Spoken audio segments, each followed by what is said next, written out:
الحمد للہ رب العالمین والصلاة والسلام علی سید الانبیاء والمرسلین اما بعد فاعوذ باللہ من الشیطان الرجیم بسم اللہ الرحمن الرحیم۔ لیسن 22 سبق نمبر 22 میں آج ہم نزہۃ القاری شرح بخاری کہ جو کمپیوٹرائزڈ چھاپا ہے اس کی صفحہ نمبر 216 کی آخری سطر سے آغاز کریں گے۔ یہ حدیث ہم پڑھ رہے ہیں، پچھلے 2 اسباق سے وہی حدیث پاک جاری ہے۔ آج انشاءاللہ تعالی کوشش ہوگی کہ اس کو ہم مکمل کر سکیں۔ غیر مقلدین کی خود ساختہ تعریف کا رد بلیغ۔ آج کل کچھ لوگوں نے عبادت کی تعریف یہ گھڑ لی ہے کہ کسی کو مافوق الفطرت قوت کا مالک اعتقاد کر کے اس کی قربت و نزدیکی حاصل کرنے کے لیے کوئی کام کرنا۔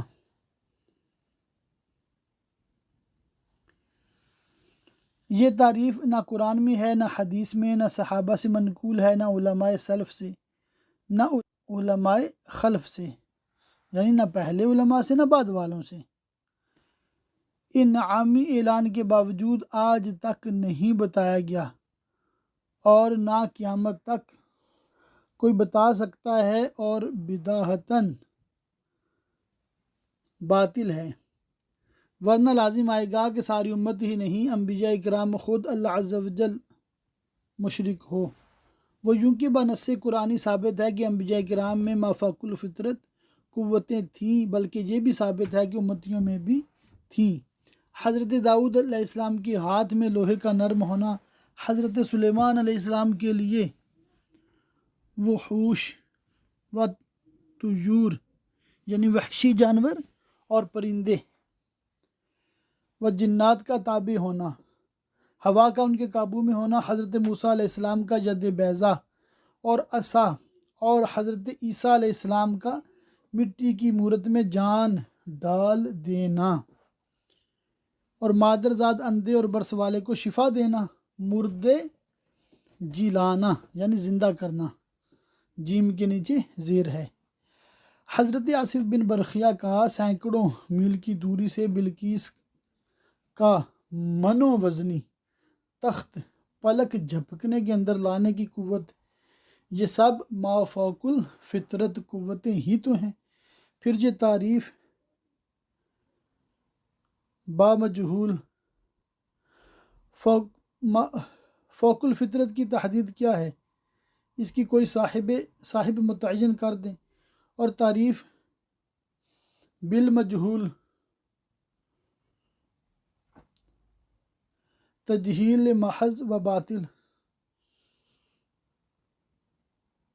اس لیے یہ تعریف من گڑت ہونے کے ساتھ ساتھ لا یعنی بلکہ منجر الی الکفر ہے۔ پوری تفصیل کے لیے بجر ڈیہا کی روداد مناظرہ کا مطالعہ کریں۔ مل مسئول عنہا باعلم من السائل کی محققانہ بحث۔ قیامت کے بارے میں جس سے سوال کیا گیا وہ سائل سے زیادہ نہیں جانتا۔ یہاں نفی اس میں تفضیل پر داخل ہوئی جو صرف معنی تفضیل کی نفی کرتی ہے، بالکلیہ مشتق منہ کی نفی نہیں کرتی، جس کا مفاد یہ ہوا کہ قیامت کے بارے میں تم سے زیادہ نہیں جانتا، جس کا واضح مطلب یہ ہوا کہ قیامت کے بارے میں جتنا تم جانتے ہو اتنا میں بھی جانتا ہوں۔ اس سے یہ ثابت نہیں ہوتا کہ قیامت کا علم نہ تجھے ہے نہ مجھے، بلکہ صرف یہ ثابت ہوتا ہے کہ قیامت کے علم میں ہم اور تم برابر ہیں۔ اس قدر پر حضرت علامہ ابن حجر عسقلانی اور علامہ بدر الدین عینی دونوں شارحین کا اتفاق ہے کہ یہ تساوی فی العلم پر دلالت کرتا ہے۔ تساوی یعنی برابر ہونا، مساوی ہونا۔ عینی میں ہے یہ علم میں اشتراک کو بتا رہا ہے، اور نفی زیادت کی طرف متوجہ ہے، اس لیے لازم ہے کہ اس کے معنی یہی ہیں کہ دونوں اس کو جاننے میں برابر ہیں کہ قیامت کب آئے گی۔ اس سے صاف ظاہر ہو گیا کہ قیامت کب آئے گی، یہ جبریل بھی جانتے تھے اور حضور اقدس صلی اللہ تعالی علیہ وآلہ وسلم بھی جانتے تھے۔ اس پر قرینہ قویہ ہی نہیں بلکہ بڑی مضبوط دلیل ابو فروہ کی روایت کے یہ الفاظ ہیں۔ اس سوال پر حضور نے سر جھکا لیا، کوئی جواب نہیں دیا۔ 3 بار یہی ہوا تو سر اقدس اٹھایا اور فرمایا، مسئول عنہا، سائل سے زیادہ نہیں جانتا۔ اگر حضور اقدس صلی اللہ تعالی علیہ وآلہ وسلم کو قیامت کا علم نہ تھا اور اس جملے کا یہی مطلب ہے کہ تمہاری طرح میں بھی نہیں جانتا، تو دیگر سوالات کے جوابوں کی طرف بلا توقف کیوں نہیں فرما دیا؟ اچھا، یہ لفظ ہونا چاہیے، دیگر سوالات کے جوابوں کی طرح بلا توقف کیوں نہیں فرما دیا۔ اتنے غور کی کیا حاجت تھی کہ انہیں 3 بار سوال دہرانا پڑا؟ بات بالکل صاف ہے کہ اگر نہ جانتے ہوتے تو بلا توقف فرما دیا ہوتا، لیکن بات یہ نہیں، جانتے تھے مگر بتانے کی اجازت نہ تھی، تو اگر فرماتے کہ میں نہیں بتاؤں گا تو جو اس سوال سے مقصود تھا وہ حاصل نہ ہوتا، اور اگر فرماتے کہ میں نہیں جانتا تو جھوٹ ہوتا۔ اس لیے غور فرما کر ایسا جواب دیا کہ نکتہ شناس سمجھ جائیں اور راز راز رہے۔ اس سوال کی وجہ علامہ قرطبی نے یہ بتائی ہے، اس سے مقصود سامعین کو قیامت کے وقت کے بارے میں سوال سے روکنا تھا، کیونکہ اکثر لوگ اس کے بارے میں سوال کیا کرتے تھے۔ جب یہ جواب مل گیا تو سامعین کو اس کے جاننے سے مایوسی ہو گئی، اور اگر بالفرض یہی مراد لے لیا جائے کہ نہ جاننے میں مساوات مراد ہے، تو اس حدیث کا حاصل یہ ہوا کہ اس وقت نہیں جانتے تھے۔ یہ اہل سنت کی عقیدے کے معارض نہیں۔ اچھا، اس کے بعد جو ابھی بیان ہو رہا ہے نا، یہ پلے سے باندھنے والی بات ہے۔ علم غیب کے سلسلہ میں اہل سنت کا عقیدہ، ہمارا عقیدہ یہ ہے کہ نزول قرآن کی تکمیل کے ساتھ جمیع ما کانا وما یکون، حتیٰ کہ غیوب 5 کا بھی علم آپ کو عطا فرمایا گیا۔ اس لیے تکمیل قرآن کے پہلے اگر کچھ غیوب آپ پر مخفی رہے تو یہ اس عقیدے کے معارض نہیں، اس پر کوئی دلیل نہیں کہ یہ حدیث تکمیل قرآن کے بعد کی ہے۔ نبوت کا معنی اور غیب دانی خاصہ نبی ہے۔ اس کی توضیح یہ ہے کہ علم غیب کے سلسلے میں 2 مرتبے ہیں۔ ایک یہ کہ حضور اقدس صلی اللہ تعالی علیہ وسلم غیب جانتے تھے، یعنی قدر معتد بھی، یہ ابتدا ہی سے ہے، اس لیے کہ نبی کے معنی ہیں غیب کی خبر دینے والے۔ المنجد میں ہے، اس کے ترجمہ مصباح اللغات میں ہے، جو ایک فاضل دیوبند ہی کا ہے۔ اللہ کے الہام سے غیب کی خبریں بتانے والا، آئندہ کی پیش گوئی کرنے والا، علاوہ ازیں نبی کے خواص لازمہ میں غیب دانی ہے۔ علامہ عبدالباقی زرقانی علی المواہب میں لکھتے ہیں، نبوت وہ وصف ہے جو نبی کے ساتھ خاص ہے، جس کی وجہ سے وہ غیر سے ممتاز ہوتا ہے۔ نبی چند قسم کے خواص کے ساتھ مختص ہوتا ہے۔ اول یہ کہ نبی اللہ عز و جل اس کی صفات اور فرشتوں اور دار آخرت سے متعلق امور کی حقیقت جانتا ہے۔ کثرت معلومات، کشف و تحقیق کی زیادتی کی وجہ سے نبی کا یہ علم دوسروں کے علم سے ممتاز ہوتا ہے۔ ثانی، نبی میں ایک صفت قوت ہوتی ہے جس کی وجہ سے وہ معجزات دکھاتا ہے، جیسے ہمیں یہ قوت ہے کہ ہم اپنے ارادے سے جو چاہتے ہیں کرتے ہیں، یہی قدرت ہے۔ ثالث، نبی میں ایک قوت ہوتی ہے جس سے وہ فرشتوں کو دیکھتا ہے، جیسے بینا یعنی آنکھوں والا، اس کے اندر ایک قوت ہے جس کی وجہ سے وہ اندھے سے علیحدہ ہے۔ رابع، چوتھا، اسے ایک ایسی قوت حاصل ہوتی ہے جس سے یہ جان لیا کرتا ہے کہ غیب میں کیا ہوگا، اسی لیے نبی اس وقت تک نبی نہ ہوگا جب تک غیب دان نہ ہو۔ اسے غیب دانی پر قدرت نہ ہو۔ اس مرتبے میں جمی علم ما کانا و ما یکون کا علم داخل نہیں، قدر معتد بھی ہی لازم ہے۔ جیسے ہر مسلمان کو دینی باتوں کا علم ہے، مگر ہر مسلمان عالم نہیں کہلاتا۔ عالم وہ ہے جو دین کے معتد بھی ہی علم سے مشرف ہو۔ اس درجے میں 10-20 بلکہ 100-200 باتوں کا نہ جاننا عالم کے منافی نہیں۔ سیدنا امام اعظم رضی اللہ تعالیٰ عنہ کے بارے میں منقول ہے کہ انہوں نے بھی بعض سوالوں کے جواب میں فرمایا لا ادری، میں نہیں جانتا۔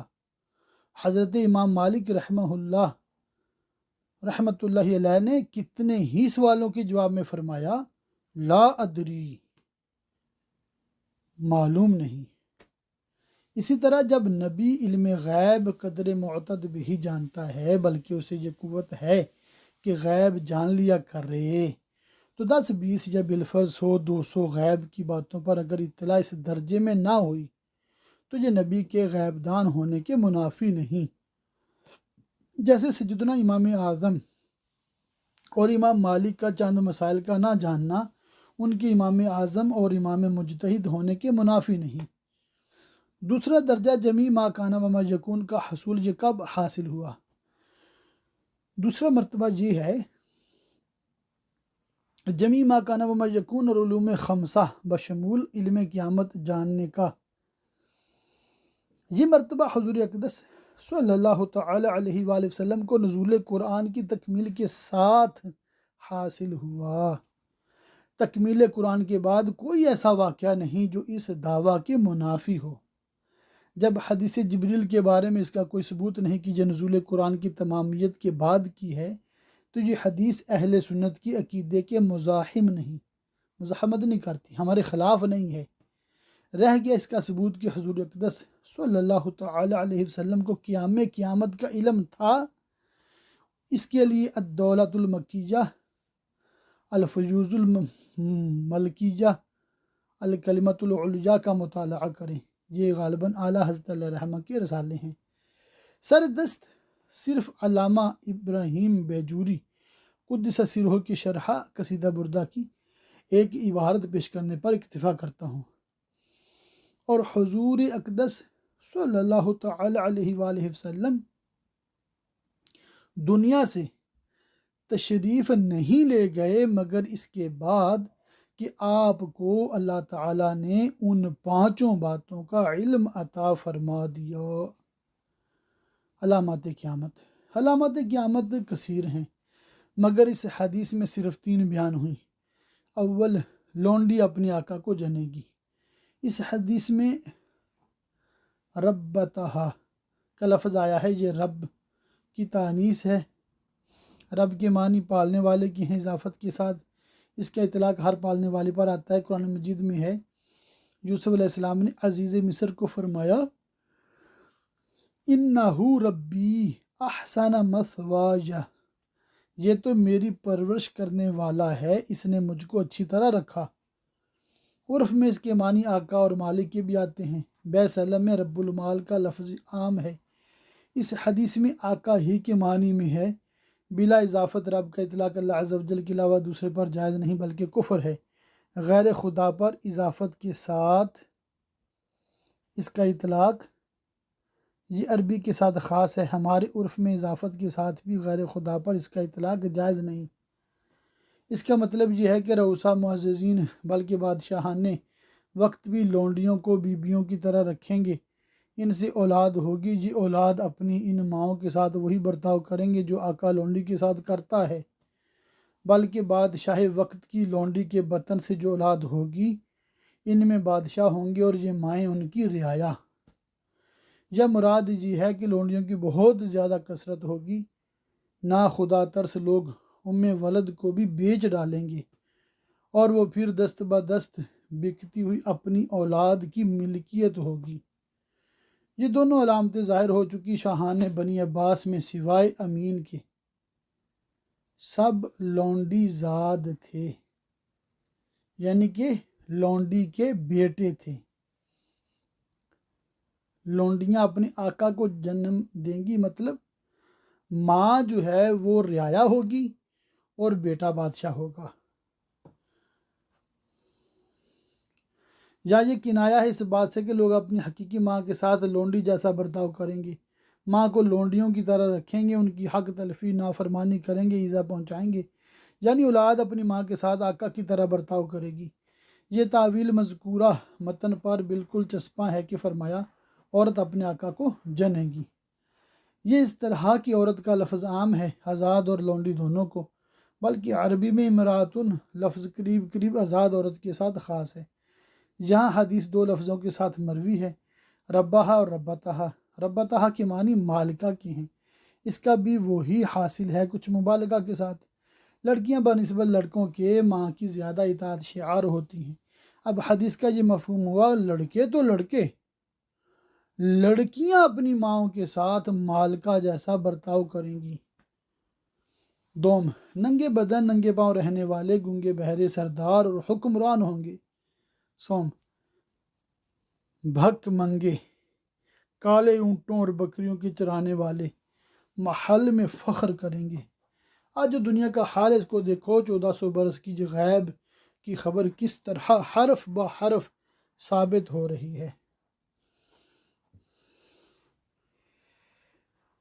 یہ نا ایسے صرف آپ لوگوں کو سمجھانے کے لیے نا کہ بکریاں چرانے والے محلوں میں ہوں گے۔ یہاں یوکی میں نا بالخصوص میر پور کے علاقے کے بہت لوگ آئے ہیں نا، وہ تو پورا خاندان ماشاءاللہ یہاں پر آباد ہے یوکی میں، وہ بڑے پرانے جی آئے ہیں 1960 سے بھی، ایسے مطلب پہلے کے۔ تو یہ لوگ جو ہے نا یہاں پر آ کے ویل سیٹلڈ ہیں، بڑی محنت کی ہے، بڑے پیسے کمائے ہیں، جیسے دادا بھی ادھر تو باپ بھی تو خود بھی چچا تایا بھی سارا خاندان ادھر ہے یوکے میں۔ تو جب یہ پاکستان سے آئے تھے نا تو پاکستان ان کے نا کچے مکان اور بہت غریبی اور بڑی تنگ دستی نا، تو ان لوگوں نے یہاں آ کے کمائیاں کی، پھر پاکستان انہوں نے کوٹھیاں بنائیں، اور ان کی کوٹھیاں میرپور والوں کی بڑی مشہور ہیں پاکستان میں۔ مطلب کہ میرپور میں جنہوں نے دیکھا یہ علاقہ آزاد کشمیر، میرپور آزاد کشمیر پاکستان، تو یہ خود بیان کرتے ہیں کہ پاکستان میں بکریاں چراتے تھے۔ پاکستان میں مطلب کوئی کام نہیں تھا ان کے پاس، کوئی روزگار نہیں تھا، کوئی مکان نہیں تھا، بلکہ اور بس اللہ پاک کا ایسا کرم ہوا ہے کہ پیسہ ہی پیسہ، اور پھر مطلب کوٹھیاں بنا لی۔ اب حال ان کا کیا ہے، تھوڑا مضحک کا خیز بھی ہے کہ کوٹھی بنی ہوئی ہے اور رہنے والا ایک فیملی ممبر بھی نہیں ہے، سارے ادھر سیٹلڈ۔ اب وہاں کیا کرتے ہیں، کسی پنجاب سے آئے ہوئے بندے کو یہ اپنے پلے سے پیسے دیتے ہیں، 20-25 ہزار 30 ہزار اپنے پلے سے دیتے ہیں، ہماری کوٹھی میں رہو، موج کرو، اور بس اس کی نا صفائی ستھرائی تھوڑا خیال رکھنا اس کا، یعنی کہ وہ بس اللہ پاک نوازنے والا جس کو جیسے نواز دے نا۔ ان غریبوں کی بھی موجیں ہیں نا، کوٹھیاں بنانے والے یہ ہیں اور رہنے والے کوئی اور ہیں، وہ کوٹھی میں بھی رہ رہے ہیں اور خرچہ بھی لے رہے ہیں۔ اللہ اکبر، اللہ اکبر، اس کو کہتے ہیں بھی انقلاب معکوس۔ ہاں جی، ایسا بھی ہوا ہے، آنکھوں کے سامنے ہے۔ علوم خمسہ کی بحث، ارشاد فرمایا قیامت کا علم ان 5 باتوں میں ہے جنہیں اللہ عز و جل کے سوا کوئی نہیں جانتا، جیسا کہ سورہ لقمان کی آیت میں ہے، بے شک اللہ ہی کے پاس قیامت کا علم ہے اور وہ بارش برساتا ہے، اور مادہ کے پیٹ میں کیا ہے جانتا ہے، کل کیا ہوگا کوئی نہیں جانتا، اور کوئی اپنے اٹکل سے نہیں جانتا کہ کہاں مرے گا، بے شک اللہ جاننے والا بتانے والا ہے۔ اب یہاں سوال یہ ہے کہ اللہ عز و جل نے جو علوم خمسہ اپنے محبوب صلی اللہ تعالی علیہ وآلہ وسلم کو بتائے یا نہیں، احادیث میں بکثرت ایسے واقعات ہیں کہ حضور اقدس صلی اللہ علیہ وآلہ وسلم نے ان باتوں کی خبر دی۔ حضرت امام حسن کی ولادت سے پہلے حضرت عباس کی اہلیہ ام الفضل سے فرمایا فاطمہ کے ایک بچہ ہوگا، اس کی پرورش تم کرو۔ جنگ بدر کے دن قبل فرمایا یہ فلاں کے مرنے کی جگہ ہے، یہ فلاں کے مرنے کی جگہ ہے، ویسا ہی ہوا۔ جنگ احزاب کے خاتمہ پر فرمایا اب ہم ان پر چڑھائی کریں گے، وہاں پر حملہ نہیں کر سکتے۔ جنگ خیبر کے موقع پر فرمایا کل جھنڈا ایسے شخص کو دوں گا جو اللہ اور رسول سے محبت کرتا ہے اور اللہ اور رسول اس سے محبت کرتے ہیں، اللہ اس کے ہاتھ پر فتح عطا فرمائے گا۔ دوسرے دن جھنڈا حضرت علی کو دیا اور فتح حاصل ہوئی۔ فتح مکہ سے پہلے حضرت علی اور زبیر کو بھیجا کہ خاخ تک چلے جاؤ، وہاں ایک عورت ملے گی، اس کے پاس خط ہے، اسے معا خط پکڑ کر لاؤ۔ ایک حدیث میں ہے کہ فرمایا جب سب لوگ مر جائیں گے بارش ہوگی جس سے سب کے جسم اپنی حالت پر ہو جائیں گے۔ حضرت معاذ رضی اللہ تعالیٰ عنہ کو حضور نے اپنی وفات اور مدفن کی خبر دی، فرمایا اس سال کے بعد مجھ سے تمہاری ملاقات نہ ہو سکے گی، اب تم میری مسجد اور میری قبر سے گزرو گے۔ اللہ اللہ۔ تو جب ان علوم خمسہ میں سے اتنے امور کو حضور جانتے تھے تو معلوم ہوا کہ حدیث کے اس ارشاد اور آیا کریمہ میں حصر صرف علم ذاتی، واجب، قدیم، غیر مخلوق، ممتنع الزوال کے اعتبار سے ہے، یعنی ان چیزوں کا علم ذاتی، ازلی، واجب، قدیم صرف اللہ کو ہے۔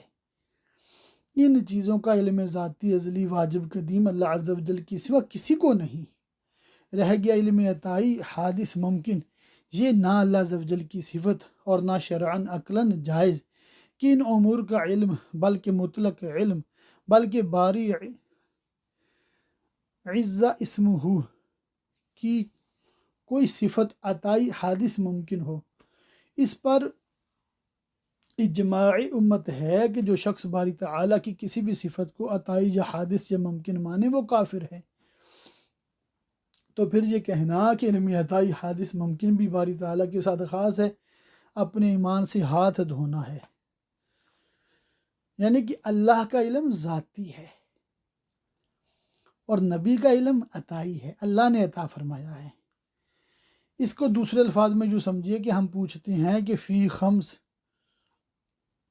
لا یعلمہن الا اللہ، اور آیا کریمہ ان اللہ عندہ علم الساعہ میں علم سے مراد علم ذاتی، واجب، قدیم ہے یا علم عطائی، حادث، ممکن یا مطلق علم۔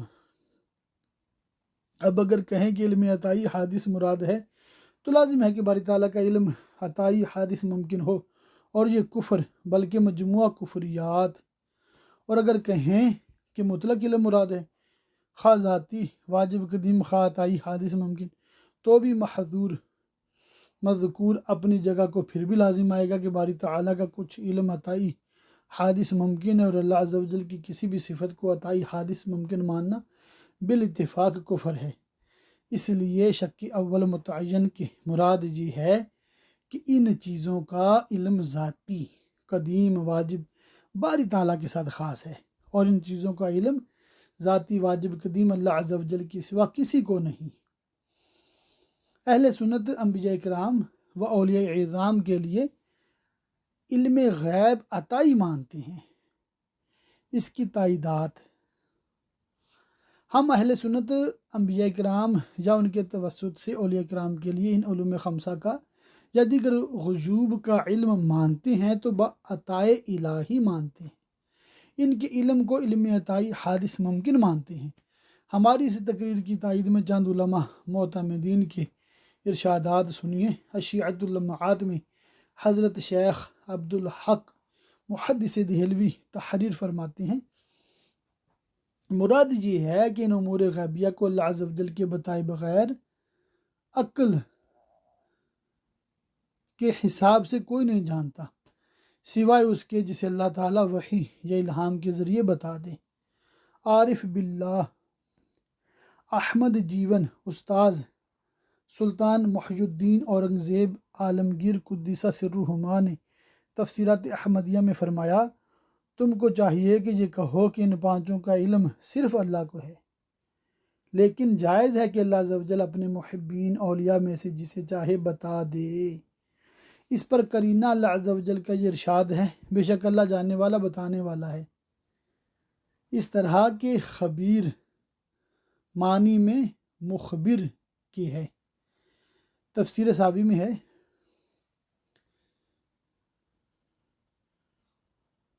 یہاں مراد علم ذاتی ہے۔ رہ گئی یہ بات کہ اللہ تعالیٰ کسی بندے کو عطا فرمائے، اس سے کچھ معنی نہیں۔ جیسے انبیاء اولیاء اللہ تعالیٰ نے فرمایا اللہ کے علم میں سے لوگ اتنا ہی پاتے ہیں جتنا وہ چاہتا ہے، اور فرمایا عالم الغیب اپنے پسندیدہ رسولوں کے سوا کسی کو اپنے غیب پر مسلط نہیں فرماتا۔ علماء نے فرمایا حق یہ ہے کہ ہمارے نبی صلی اللہ تعالیٰ علیہ وسلم دنیا سے تشریف نہیں لے گئے یہاں تک کہ اللہ تعالیٰ نے انہیں مطلع فرما دیا ان پانچوں پر بھی۔ بحث کی اختتام پر بخاری کے شارحین جلیلین اجلین علامہ عینی و علامہ قسطلانی کے ارشاد کو، جو انہوں نے اسی حدیث جبریل کے تحت ارکام فرمائے ہیں، ہدیہ ناظرین کرتے ہوئے رخصت ہوتا ہوں۔ جو شخص حضور اقدس صلی اللہ تعالیٰ علیہ وآلہ وسلم کی طرف نسبت کیے بغیر ان پانچ چیزوں سے کسی ایک کا دعویٰ کرے کہ میں جانتا ہوں، وہ جھوٹا ہے۔ یعنی اگر کوئی یہ کہے کہ مجھے ان پانچوں میں سے سب کا یا کسی ایک کا مثلاً قیامت کا علم حضور اقدس صلی اللہ تعالیٰ علیہ وسلم کی بلا واسطہ حاصل ہے، وہ جھوٹا ہے۔ اس کا صاف صاف مطلب یہ نکلا کہ اگر کوئی یہ کہے کہ مجھے ان پانچوں کا علم حضور اقدس صلی اللہ علیہ وآلہ وسلم کے واسطے سے ان کے بتانے سے حاصل ہوا، وہ سچا ہے۔ اس سے صاف ظاہر ہے کہ حضور اقدس صلی اللہ تعالیٰ علیہ وآلہ وسلم کو ان پانچ چیزوں کا، جن میں قیامت کا وقت بھی داخل ہے، حاصل ہے۔ اس آیت میں پانچ کی تخصیص کی حکمت۔ اب سوال یہ پیدا ہوتا کہ اللہ عز و جل کی ہر صفت ذاتی واجب قدیم ہے، پھر اس آیت میں پانچ کی تخصیص کیوں ہے؟ اس کا ایک جواب تو ملا احمد جیون قدسہ سرہ نے دیا ہے۔ اس کا فائدہ یہ ہے کہ یہ معظم غیوب اور ان کی کنجیاں ہیں، اس لیے کہ مثلاً اگر کوئی یہ جان گیا کہ کل کیا ہوگا تو وہ کل رونما ہونے والی ساری باتوں کو، مثلاً زید کی موت، عمر کی پیدائش، بکر کی فتح، خالد کی مغلوبیت، بشر کی آمد وغیرہ کو جان جائے گا علی ھذا القیاس۔ اس جواب کا خلاصہ یہ ہے کہ ان کی اہمیت کی وجہ سے ان پانچوں کو خصوصیت کے ساتھ ذکر فرمایا۔ دوسری وجہ ان پانچ چیزوں میں علم قیامت بھی ہے۔ اوپر گزر چکا کہ علم قیامت کے بارے میں بکثرت سوالات ہوتے تھے، اور خود جبریل امین نے قیامت کے بارے میں سوال کیا، اس لیے اس کی تخصیص فرمائی۔ عرب کے کاہن نجومی علم ما فی الغد، یعنی کل کیا ہوگا وغیرہ جاننے کے مدعی تھے، ان کی تکذیب کے لیے بالخصوص ان کو ذکر فرمایا۔ بعض منکرین علم رسول نے ذاتی اور عطائی کی تقسیم کو تدقیقات فلسفیانہ کہہ کر مسترد کرنے کی ناکام کوشش کی ہے۔ ذاتی اور عطائی کا فرق نہ ماننے والوں کا رد۔ اس پر گزارش ہے کہ اگر اس فرق کو تسلیم نہ کیا جائے تو قرآن مجید حدیث کریمہ میں اتنا زبردست تعارض پڑے گا کہ اٹھائے نہ اٹھے گا۔ مثلاً ارشاد ہے، فرما دو کہ زمین و آسمان کے رہنے والوں میں کوئی غیب نہیں جانتا سوائے اللہ کے، اور فرمایا اللہ کی یہ شان نہیں اے عام لوگوں کہ تمہیں علم غیب دے، ہاں اپنے رسولوں میں سے جسے چاہے اس کے لیے چن لیتا ہے۔ عالم الغیب اپنے علم غیب پر اپنے پسندیدہ رسولوں کے سوا کسی کو مسلط نہیں فرماتا۔ بولیے اس تعارض کا کیا جواب ہے؟ علاوہ ازیں حضور اقدس صلی اللہ تعالیٰ علیہ وآلہ وسلم کے بارے میں فرمایا، مسلمانوں پر بہت مہربان رحم فرمانے والے ہیں، اور حضرت یوسف علیہ السلام نے اپنے بارے میں فرمایا، میں حفاظت کرنے والا علم والا ہوں۔ انسان کے بارے میں ارشاد فرمایا، ہم نے انسان کو سننے والا دیکھنے والا بنا دیا۔ اور خود قرآن مجید میں اللہ عز و جل نے اپنے آپ کو رؤوف رحیم حفیظ علیم سمیع بصیر فرمایا۔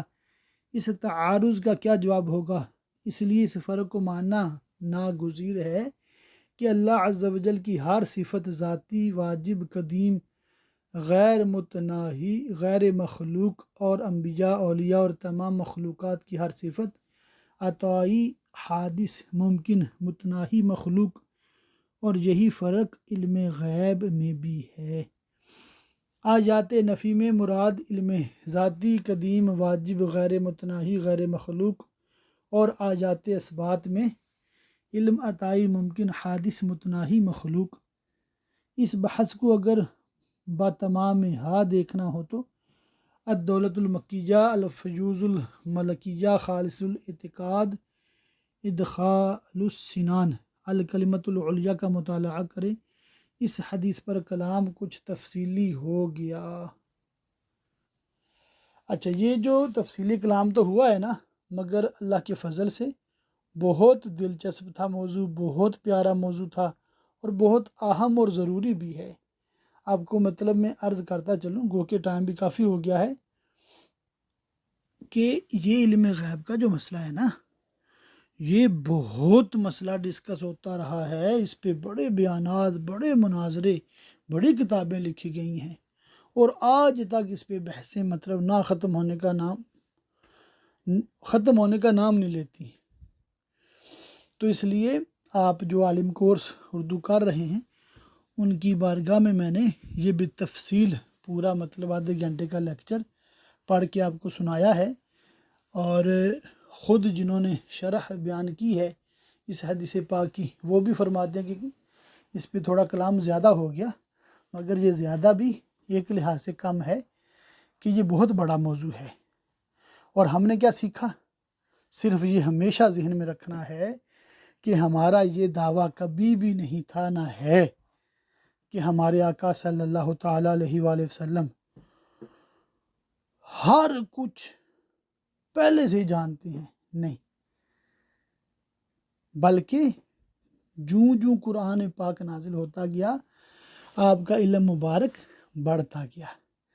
جب قرآن مکمل ہوا، آپ کا علم مکمل ہو گیا، اور جب آپ دنیا سے تشریف لے گئے تو آپ کو اللہ پاک نے ما کان و ما یکون سب یہ علم عطا فرما دیا تھا۔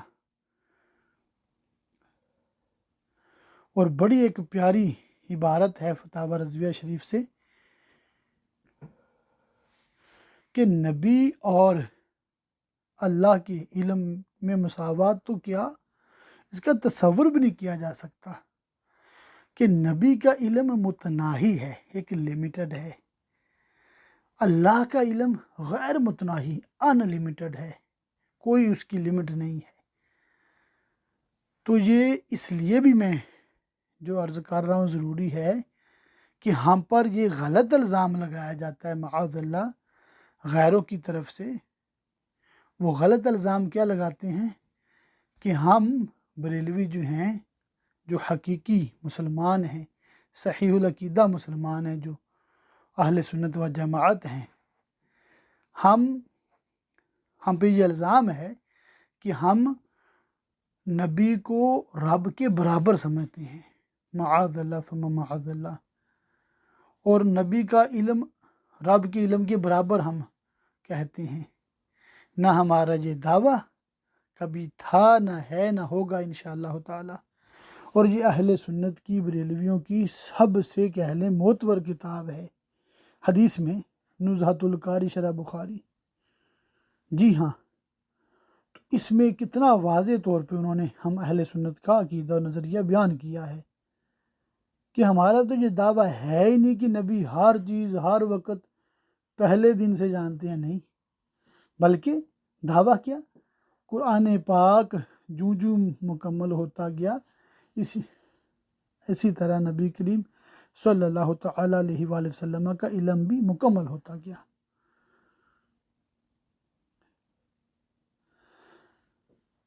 اور سبحان اللہ، اعلیٰ حضرت کیا ان کی بات ہے، فرماتے تھے اور کوئی غیب کیا تم سے نیہا ہو بھلا، جب نہ خدا ہی چھپا تم پہ کروڑوں درود، صلی اللہ تعالی علیہ وآلہ وسلم۔